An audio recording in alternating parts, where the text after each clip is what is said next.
Hello guys, welcome to How to Fix Tech. In this video guys, we are going to analyze our DPI of mouse. So DPI stands for dots per inch. So we can analyze how much speed we have inside our mouse. So open the Google Chrome to analyze that. And in the search bar, you need to type a DPI analyzer and open the first link. And once you open the first link, we need to change some settings from our Windows mouse setting as well. So go to mouse setting here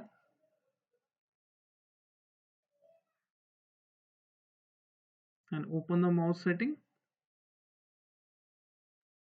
Once you open the mouse setting, go to additional mouse options and go to pointer options, and you should be getting this option tick. Untick this option from here, then click on apply and click on OK, and just minimize this.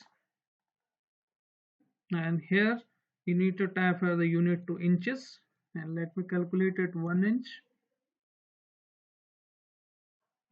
Target is 1 inch also, and it's ready now.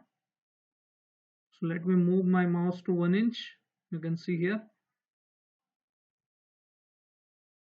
So I have tried almost 3 times here, but you can see the DPI speed is almost 170 to 180 in my case. So let's assume it like 175 is my DPI speed. So this is how you can calculate the DPI speed on your Windows 10 or any other operating system 11 as well. So hope this video is useful for you. If yes, then hit like, subscribe and share. Thank you. Thanks for watching How to Fix Tech.